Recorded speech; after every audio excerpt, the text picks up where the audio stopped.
In this video, I'll show you how to use Cloudflare DNS in Chrome step by step. Cloudflare DNS is a free service that helps improve your internet speed, privacy, and security while browsing. Let's get started. First, open Google Chrome on your computer. Now click on the three dots in the top right corner of the browser and select Settings. In the Settings page, scroll down and click on Privacy and Security. Next, click on Security.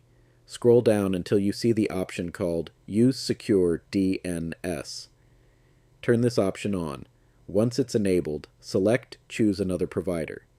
Now click on the drop-down menu and choose Cloudflare 1.1.1.1. And that's it. Chrome will now use Cloudflare DNS to make your browsing faster and more secure. If you ever want to turn it off, just come back to this section and disable Use Secure DNS. If this video helped you out, drop a like. It really supports the channel.